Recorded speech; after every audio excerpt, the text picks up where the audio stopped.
Rich dad poor dad अध्याय 7 सबक 6 सीखने के लिए काम करें, पैसे के लिए काम ना करें। 1995 में मैंने सिंगापुर के एक अखबार में इंटरव्यू दिया। युवा महिला रिपोर्टर समय पर आ गई और इंटरव्यू तत्काल शुरू हो गया।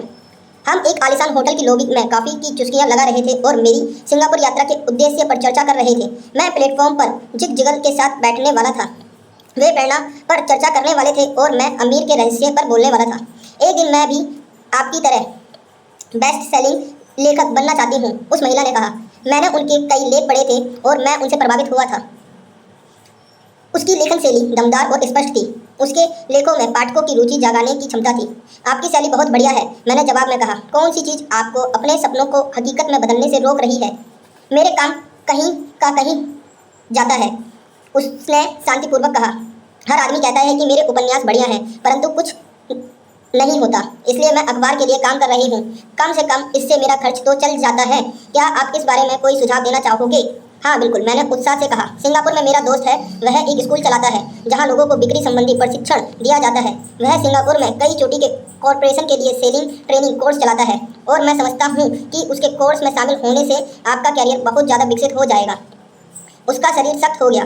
आप यह कहना चाहते हैं कि बिक्री सीखने के लिए मुझे स्कूल जाना पड़ेगा? मैंने सहमति में सिर हिलाया। आप सचमुच ऐसा कह रहे हैं या मजाक कर रहे हैं? एक बार फिर मैंने सहमति में सिर हिलाया। इसमें गलत ही क्या है? मैं अब आपने वापस लेना चाहता था। उसे मेरी किसी बात से बुरा लग गया था और अब मैं सोच रहा था कि कितना अच्छा होता अगर मैंने उसे कुछ भी सुझाव नहीं दिया होता। उसकी मदद करने की कोशिश में अब मैं खुद के सुझाव की रक्षा करता नजर आ रहा था। मेरे पास अंग्रेजी साहित्य में मास्टर डिग्री है। मैं सेल्समैन बनना सीखने के लिए स्कूल क्यों जाऊं? मैं एक प्रोफेशनल हूं। मैं एक प्रोफेशन में प्रशिक्षित होने के लिए स्कूल गई थी ताकि मुझे सेल्समैन ना बनना पड़े। मैं सेल्समैन से नफरत करती हूं। उन्हें केवल पैसा चाहिए होता है। तो आप मुझे बताएं कि सेल्स का अध्ययन क्यों करूं? अब वह अपना ब्रीफकेस ताकत से बंद कर रही थी। इंटरव्यू खत्म हो गया था। कॉफ़ी टेबल पर मेरी एक बेस्ट सेलिंग पुस्तक रखी हुई थी। मैंने उसे उठाया और उस महिला द्वारा लिखे गए नोट्स को भी अपने दूसरे हाथ में रखा। क्या आप इसे देख सकती हैं? मैंने उसके नोट्स की तरफ इशारा किया। उसने अपने नोट्स पर नज़र डाली। क्या? उससे उलझन में कहा। एक बार फिर मैंने उसके नोट्स की तरफ जानबूझकर इशारा किया। उसके बैग पर उसने लिखा था रॉबर्ट कियोसाकी, बेस्ट सेलिंग लेखक। यह एक बेस्ट सेलिंग लेखक लिखा हुआ था, ना कि बेस्ट राइटर लेखक। उसकी आंखें तत्काल फैल गईं। मैं बहुत बुरा लेखक हूँ। आप बहुत बढ़िया लेखिका हैं। मैं सेल्स स्कूल गया हूँ। आपके पास मास्टर डिग्री है। दोनों को इकट्ठा कर लें और आप एक बेस्ट सेलिंग लेखिका और बेस्ट राइटर लेखिका बन सकती हैं। उसकी आंखों में गुस्सा था। मैं कभी इतनी नीचे नहीं गिरूंगी कि बिक्री खरीदने के लिए प्रशिक्षण लूँ। आप जैसे लोगों को तो लिखना ही नहीं चाहिए। मैं एक प्रोफेशनल लेखिका हूँ और आप एक सेल्समैन हैं। यही सही नहीं है। उसने अपने बिक्री के नोट्स भी समेट लिए और वह सिंगापुर की उस नम समय में तेजी से बाहर चली गई। कम से कम उसने अगले दिन मुझे एक अच्छा कवरेज दिया। दुनिया स्मार्ट, गुणी, शिक्षित और प्रतिभा संपन्न लोगों से भरी हुई है। हम उनसे हर दिन मिलते हैं। वे हमारे चारों तरफ हैं।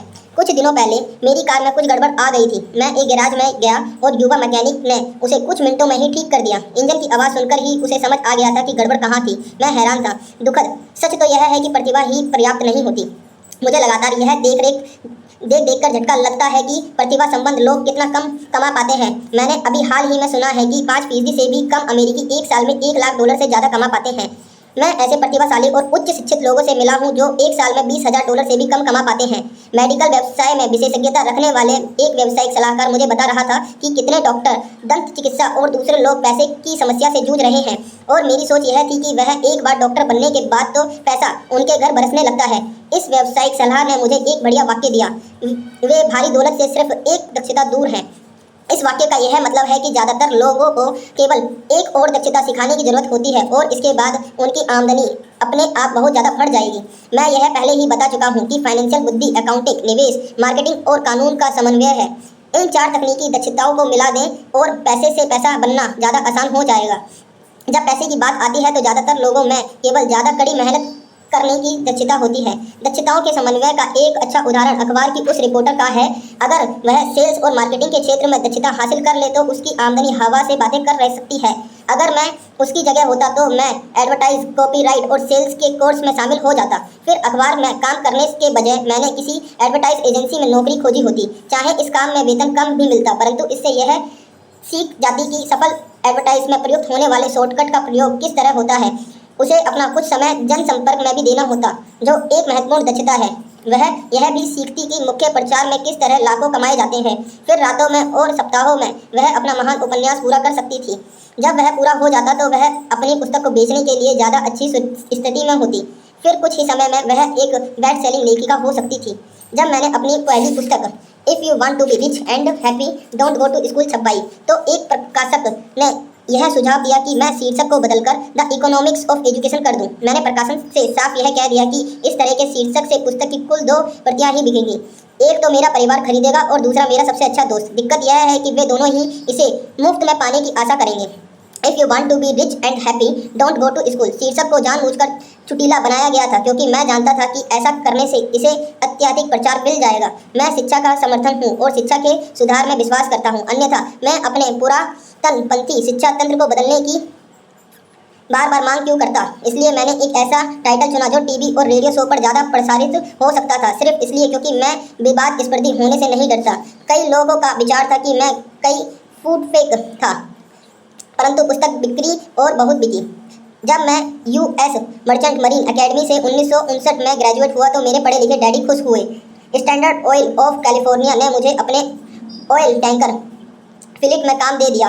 मैं थर्ड मेट था और हालांकि मेरी तनख्वाह मेरे सहपाठियों की तुलना में कम थी, परंतु कॉलेज के बाद पहले काम के हिसाब से ठीक थी। मेरी शुरुआती तनख्वाह $42,000 प्रति वर्ष थी, जिसमें ओवर टाइम भी शामिल था और मुझे केवल 7 महीने का काम करना पड़ता था। बाकी के 5 महीने मेरी छुट्टियां होती थी। अगर मैं चाहता तो मैं एक सहायक शॉपिंग कंपनी के साथ वियतनाम जा सकता था और अपनी 5 महीनों की छुट्टियों के बदले में अपनी तनख्वाह दुगनी कर सकता था। मेरे सामने एक बहुत बढ़िया कैरियर था, परंतु मैंने 6 महीने बाद ही इस्तीफा दे दिया और मरीन कॉर्प्स में भर्ती हो गया ताकि मैं हवाई जहाज उड़ाना सीख सकूं। मेरे पढ़े लिखे डैडी का दिल टूट गया। अमीर डैडी ने मुझे बधाई दी। स्कूल और नौकरी में विशेषज्ञता का विचार एक लोकप्रिय विचार है, यानी कि ज़्यादा धन कमाने के लिए या प्रमोशन हासिल करने के लिए आपको विशेषज्ञता हासिल करने की जरूरत है। इसलिए मेडिकल डॉक्टर तत्काल बाल रोग विशेषज्ञ या अस्थायी रोग विशेषज्ञता जैसी विशेषज्ञता हासिल करने में जुट जाते हैं। यही अकाउंटेंट, आर्किटेक्ट, वकीलों, पायलटों और बाकी लोगों के बारे में सही है। मेरे पढ़े लिखे डैडी इसी विचारधारा में विश्वास रखते थे, इसलिए वे डायरेक्टर मिलने के बाद रोमांचित हो गए थे। वे अक्सर यह मानते थे कि स्कूल में ऐसे लोगों का सम्मान किया जाता है जो कम से कम चीज़ों के बारे में ज़्यादा से ज़्यादा पढ़ते हैं। अमीर डैडी मुझे इसका ठीक उल्टा करने के लिए प्रोत्साहित करते थे। आपको हर चीज़ के बारे में थोड़ा थोड़ा पता होना चाहिए, यह उनका सुझाव था। इसलिए मैंने उनकी कंपनियों में कई विभागों में सालों तक काम किया। कुछ समय के लिए मैंने उनके अकाउंटिंग डिपार्टमेंट में काम किया। हालांकि मैं कभी अकाउंटेंट नहीं बन सकता था, परंतु वे चाहते थे कि मैं उस विभाग में रहकर उसके बारे में मोटी मोटी बातें समझ लूँ। अमीर डैडी जानते थे कि वह की शब्दावली को पकड़ लूँगा और यह भी समझ लूँगा कि क्या महत्वपूर्ण होता है और क्या नहीं। मैं एक बस बॉय के कंस्ट्रक्शन वर्कर के रूप में भी काम कर चुका हूँ और सेल्स, रिजर्वेशन और मार्केटिंग में भी। वे मुझे और माइक को सीढ़ी दर सीढ़ी सिखा रहे थे, इसलिए वे चाहते थे कि हम लोग उनके बैंकर्स, वकीलों, अकाउंटेंट और ब्रोकर्स के साथ बैठकों में भाग लें। वे चाहते थे कि हम लोग उनके साम्राज्य के हर पहलू के बारे में थोड़ी बहुत जानकारी रखें। जब मैंने स्टैंडर्ड ऑयल की अच्छी तनख्वाह वाली नौकरी छोड़ दी, मेरे पढ़े लिखे डैडी ने मुझसे दिल खोलकर बातें की। उन्हें कुछ समय में नहीं आ रहा था। वे मेरे निर्णय के पीछे के कारण को नहीं समझ पा रहे थे, क्योंकि जिस समय से मैंने इस्तीफा दिया था उसमें तनख्वाह अच्छी थी, फायदे बहुत थे, खाली समय भी बहुत मिलता था और प्रमोशन के अच्छे अवसर थे। जब तक शाम को उन्होंने मुझसे पूछा, तुमने नौकरी क्यों छोड़ दी, तो मैं लाख कोशिश करने के बाद भी उन्हें इसका कारण नहीं समझा सका। मेरे तर्क उनके तर्क के दायरे में फिट नहीं हो पा रहे थे। समस्या यह थी कि मेरा तर्क मेरे अमीर डैडी का तर्क था। मेरे पढ़े लिखे डैडी के लिए नौकरी की सुरक्षा ही सब कुछ थी, मेरे अमीर डैडी के लिए सीखना ही सब कुछ था। पढ़े लिखे डैडी का विचार था कि मैं शिप का ऑफिसर बनने की शिक्षा ग्रहण करने स्कूल गया था। अमीर डैडी जानते थे कि मैं अंतर्राष्ट्रीय व्यापार के अध्ययन के लिए स्कूल गया था, तो एक विद्यार्थी की तरह मैं संदूर, पूर्व और साउथ पैसिफिक जाने वाले जहाज़ों पर, बड़े फोर्ट पर, ऑयल टैंकरों और यानी जहाज़ों पर काम करता रहा। अमीर डैडी इस बात पर जोर देते थे कि मैं यूरोप की तरफ से जाने वाले जहाज़ों की वजह प्रशांत महासागर पर अपना ध्यान केंद्रित करूं, क्योंकि भविष्य के देश एशिया में हैं, यूरोप में नहीं। जबकि मेरे ज़्यादातर सहपाठी, जिसमें माइक भी शामिल था, अपने घरों पर पार्टी और मौज मस्ती करते थे। तब मैं Japan, Taiwan, Thailand, Singapore, Hong Kong, Vietnam, Korea, Tahiti, Samoa और फिलीपींस में व्यवसाय लोगों, बिजनेस की शैलियाँ और संस्कृतियों का अध्ययन करता था। मैं भी पार्टी कर रहा होता था, परंतु अपने घर पर नहीं। मेरा ज्ञान बहुत तेजी से बढ़ रहा था। पढ़े लिखे डैडी कभी नहीं समझ सके कि मैंने यह नौकरी क्यों छोड़ी और इसके बाद मरीन कॉर्प्स में क्यों शामिल हुआ। मैंने उन्हें बता दिया कि मैं जहाज उड़ाना सीखना चाहता हूँ, परंतु मैं वास्तव में टूप का नेता बनना सीखना चाहता था। अमीर डैडी ने मुझे बता रखा था कि कंपनी चलाने का सबसे कठिन काम था लोगों से काम लेना। उन्होंने 3 साल तक सेना में काम किया था। मेरे पढ़े लिखे डैडी ने कभी ऐसा नहीं किया था। अमीर डैडी ने मुझे बताया कि खतरनाक परिस्थितियों में किस तरह लोगों का नेतृत्व किया जाए। तुम्हें जो अगली चीज सीखनी चाहिए वह है नेतृत्व। उन्होंने कहा, अगर आप एक अच्छे नेता नहीं हैं तो आप पर पीछे से भी गोली चलाई जा सकती है, जैसा बिजनेस में किया जाता है। 1973 में वियतनाम से लौटने के पर मैंने कमीशन से इस्तीफा दे दिया। हालांकि मैं हवाई जहाज उड़ाना पसंद करता था। मैं जेरोक्स कंपनी में काम करने लगा। मैंने इसमें एक वजह से नौकरी की थी और नौकरी के फायदे वह वजह नहीं थी। मैं एक शर्मीला आदमी था और बिक्री का विचार मुझे दुनिया का सबसे डरावना विषय लगता था। जेरोक्स आदमी ने सेल्स ट्रेनिंग प्रोग्राम में बहुत बढ़िया कंपनी मानी जाती थी। अमीर डैडी का मुझ पर गर्व था। मेरे पढ़े लिखे डैडी को मुझ पर शर्म आती थी। एक बुद्धिजीवी होने के नाते वे सोचते थे कि सेल्समैन उनके नीचे के स्तर के होते हैं।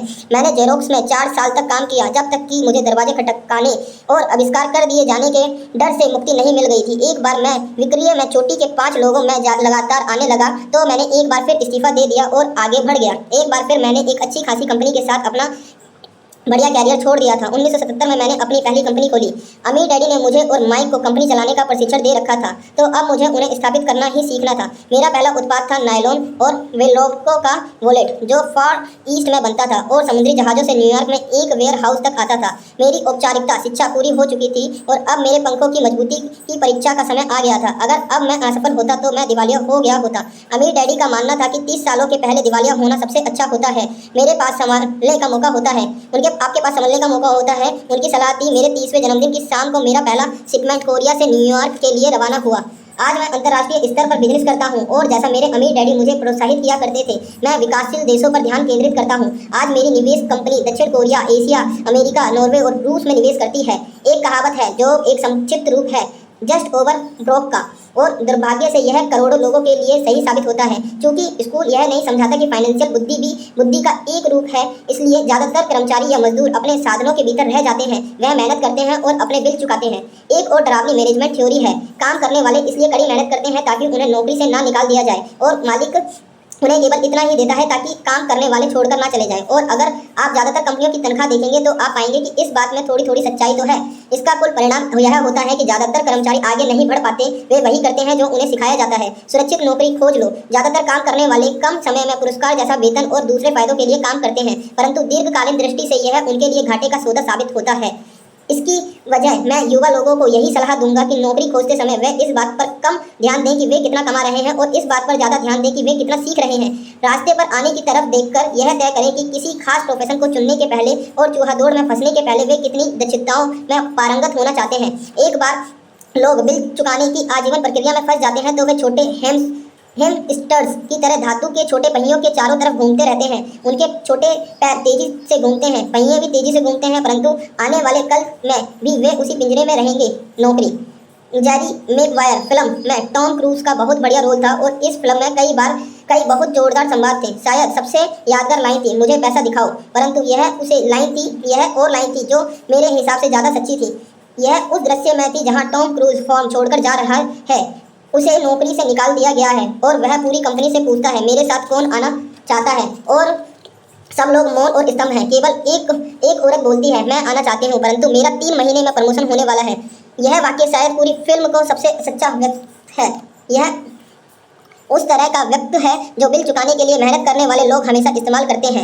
मैं जानता हूं कि मेरे पढ़े लिखे डैडी हर साल तनख्वाह बढ़ने की आशा लगाए रखते थे और साल उन्हें निराशा ही होती थी, इसलिए वे फिर से स्कूल जाकर और ज़्यादा योग्यता हासिल करते थे ताकि उन्हें एक और वेतन वृद्धि मिल सके, परंतु एक बार फिर उन्हें निराशा ही हाथ लगती थी। मैं अक्सर लोगों से यह सवाल पूछता हूँ, रोजमर्रा में यह गतिविधि आपको कहाँ ले जा रही है? छोटे हैमस्टर की तरह लोगों को यह देखना चाहिए कि उनकी कड़ी मेहनत का नतीजा क्या निकल रहा है, उनका भविष्य कैसा होगा। रिल Wakefield, the American Association of Retired People के भूतपूर्व एग्जीक्यूटिव डायरेक्टर का कहना है कि प्राइवेट पेंशन की हालत बहुत खराब है। पहली बात तो यह है कि आज काम करने वालों में से 50% को कोई पेंशन नहीं मिलेगी। इस बात से चिंता होनी चाहिए, और बाकी बचे 50% में से भी 75 से 80% लोगों को नाम मात्र की पेंशन मिलेगी, जो $55 या $150 या $300 प्रति माह होगी। अपनी पुस्तक द रिटायरमेंट मिथ में कॉर्बल लिखते हैं, मैं एक बड़ी राष्ट्रीय पेंशन सलाहकार फर्म के मुख्यालय में गया और मैं मैनेजिंग डायरेक्टर से मिला जिसकी विशेषज्ञता बढ़िया रिटायरमेंट योजनाओं तैयार करने में थी। जब मैंने उससे पूछा कि छोटे ऑफिसों में काम करने वाले लोगों को पेंशन में कितनी आमदनी की उम्मीद करनी चाहिए तो उसने विश्वास भरी मुस्कुराहट के साथ कहा, सिल्वर बुलेट। सिल्वर बुलेट क्या क्या मतलब होता है, मैंने पूछा। उसने अपने कंधे कुचकाए। अगर बुजुर्ग को लगता है कि बुढ़ापे में उसके पास जिंदा रहने के लिए पर्याप्त धन नहीं है तो वे अपने आप को गोली मार सकते हैं। कॉर्पल इसके बाद पुराने रिटायरमेंट प्लान और ज़्यादा खतरनाक नए 104 के प्लान में अंतर को स्पष्ट करते हैं। ज़्यादातर काम करने वालों के लिए यह कोई सुखद तस्वीर नहीं है और यह तो कोई रिटायरमेंट की बात। जब यह तस्वीर में मेडिकल फीस और दीर्घकालीन नर्सिंग होम सुविधा को जोड़ा जाता है तो तस्वीर डरावनी हो जाती है। उनकी 1995 की पुस्तक में वे बताते हैं कि नर्सिंग होम की फीस $30,000 प्रति वर्ष से $1,25,000 प्रति वर्ष है। वे अपने इलाके के साफ सुथरे परंतु साधारण नर्सिंग होम में गए और उन्होंने 1995 में कीमत को $88,000 पाया। आज भी समाजवादी चिकित्सा वाले देशों में कई अस्पतालों में कई कड़े फैसले लेने होते हैं, जैसे कौन जिएगा और कौन मरेगा। वे ऐसे फैसले विशुद्ध रूप से इस आधार पर लेते हैं कि उनके पास कितना पैसा है और मरीज कितने वृद्ध हैं। अगर मरीज वृद्ध हैं तो वे अक्सर मेडिकल केयर को अपेक्षाकृत युवा व्यक्तियों को दे देते हैं। बूढ़ा गरीब मरीज लाइन में सबसे पीछे खड़ा रहता है। तो जिस तरह अमीर लोग बेहतर शिक्षा हासिल कर सकते हैं उसी तरह अमीर लोग अपने आप को जिंदा भी रख सकते हैं, जबकि जिनके पास दौलत नहीं है वह मर जाएंगे। तो मैं हैरान हो जाता हूँ कि क्या कर्मचारी भविष्य में देख पा रहा है या उसकी भविष्य दृष्टि केवल उनकी अगली तनख्वाह तक ही जाती है और वे अपने आप से कभी दूरगामी भविष्य के बारे में सवाल ही नहीं करते। जब मैं ज़्यादा पैसा कमाने की इच्छा रखने वाले वयस्कों के सामने बोलता हूँ तो मैं हमेशा एक ही चीज़ की सलाह देता हूँ। मैं यह सुझाव देता हूँ कि वे अपने जीवन के बारे में एक लंबा दृष्टिकोण रखें, केवल पैसे और सुरक्षा के लिए काम करने की वजह, जो हालांकि महत्वपूर्ण है। मैं सुझाव देता हूँ कि वे एक और काम करने लगें जो उन्हें एक और दक्षता सिखा दें। अगर वे सेल्स तकनीक सीखना चाहते हैं तो अक्सर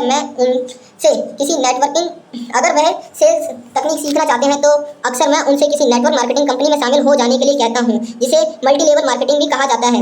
इसमें से कुछ कंपनियों के प्रशिक्षण कार्यक्रम बहुत बढ़िया होते हैं जो लोगों के मन में झिझक और असफलता का डर निकाल देते हैं, जो लोगों को असफल होने का मुख्य कारण होते हैं। लंबे समय में शिक्षा धन से ज़्यादा मूल्यवान है। जब मैं यह सुझाव देता हूं तो अक्सर लोगों की प्रतिक्रिया होती है, पर इसमें बहुत झंझट है, या मैं केवल वही करना चाहता हूं जिसमें मेरी रुचि है। इसमें बहुत झंझट है कि जवाब मैं पूछता हूं तो आप जिंदगी भर सिर्फ इसलिए काम करते रहेंगे ताकि आपकी आय में से 50% आप सरकार को दे दें। दूसरे व्यक्तित्व में केवल वही करना चाहता हूं जिसमें मेरी रुचि हो। ये जवाब में मैं कहता हूं मैं जिम जाने में बिल्कुल रुचि नहीं रखता, परंतु मैं वहां इसलिए जाता हूं ताकि मैं ज़्यादा फिट हो सकूं और ज़्यादा समय तक जिंदा रह सकूं। दुर्भाग्य से उस पुरानी कहावत में कुछ सच्चाई है। आप एक बूढ़े कुत्ते को नई चालबाजी नहीं सिखा सकते। जब तक कोई आदमी बदलने के लिए तैयार ना हो, बदलना बहुत कठिन होता है, परंतु उन लोगों के लिए जो कुछ नया सीखने के विचार से प्रेरित हो सकते हैं और दो राहों पर खड़े हैं, मेरा सुझाव यही है, जिंदगी बहुत हद तक जिम जाने की तरह है। इसमें सबसे दर्द भरा हिस्सा वहां जाने का फैसला लेना है। एक बार आप यह फैसला कर लेते हैं तो बाकी सब आसान हो जाता है। ऐसा कई दिन आए हैं जब मैं जिम जाने के नाम से काम जाता हूं, परंतु एक बार मैं वहां पहुंच जाता हूं और काम शुरू कर देता हूं तो मुझे इसमें मजा आने लग जाता है। जब मैं वहां से निकलता हूं तो मुझे हमेशा खुशी होती है कि मैं वहां गया था। अगर आप कुछ नया सीखने के प्रति अनिच्छुक हो और इसकी वजह आप अपने क्षेत्र में बहुत विशेषज्ञता हासिल करने पर जोर देते हैं, तो यह सुनिश्चित कर लें कि जिस कंपनी के लिए आप काम करते हैं वहां यूनियन हो। लेबर यूनियन विशेषज्ञता की रक्षा के लिए बनाई जाती है। मेरे पढ़े लिखे डैडी जब गवर्नर की कृपा दृष्टि से दूर हो गए तो वे हवाई में टीचर्स यूनियन के अध्यक्ष हो गए। उन्होंने मुझे बताया कि यह उनके द्वारा किया गया सबसे कठिन कार्य था। मेरे अमीर डैडी ने दूसरी और जिंदगी भर यह कोशिश की कि उनकी कंपनी लियो में यूनियन ना बन पाए। वे सफल हुए, हालांकि यूनियन काफ़ी करीब आ गई थी, परंतु अमीर डैडी हमेशा उन्हें दूर रखने में कामयाब हो जाते थे। व्यक्तिगत रूप से मैं किसी का पक्ष नहीं लेता, क्योंकि मुझे दोनों ही बातों में फ़ायदे दिखते हैं और उनकी ज़रूरतें भी दिखती हैं। अगर आप स्कूल द्वारा सुझाए रास्तों पर चलते हैं, उच्च विशेषज्ञता हासिल करते हैं, तो फिर आप यूनियन की सुरक्षा में चले जाएं। उदाहरण के लिए, अगर मैं अपने हवाई जहाज़ उड़ाने के कैरियर में गया तो मैं ऐसी कंपनी पसंद की होती जिसकी पायलट यूनियन बहुत तगड़ी होती। क्यों? क्योंकि मेरी ज़िंदगी केवल एक दक्षता को सीखने के लिए समर्पित होती जिसका मूल्य केवल एक उद्योग में ही हो सकता था। अगर मुझे उस उद्योग से निकाल दिया गया होता तो मेरे जीवन की दक्षताएं किसी दूसरे उद्योग में उतनी बहुमूल्य नहीं होती। अगर किसी वरिष्ठ पायलट को निकाल दिया जाए जिसके पास हवाई उड़ान का एक 10,000 घंटे का अनुभव हो और जो हर साल $1.5 लाख कमा रहा हो, उसे स्कूल टीचिंग में इतनी ज़्यादा कमाई वाला बराबरी का काम ढूंढने में बहुत दिक्कत आएगी। दक्षताएं एक उद्योग से दूसरे उद्योग में ट्रांसफ़र नहीं होती, क्योंकि एयरलाइंस उद्योग में जिन दक्षताओं की ज़रूरत होती है और जिसके लिए पायलटों को ज़्यादा वेतन दिया जाता है, वह स्कूल सिस्टम में उतनी महत्वपूर्ण नहीं होती। Thank you.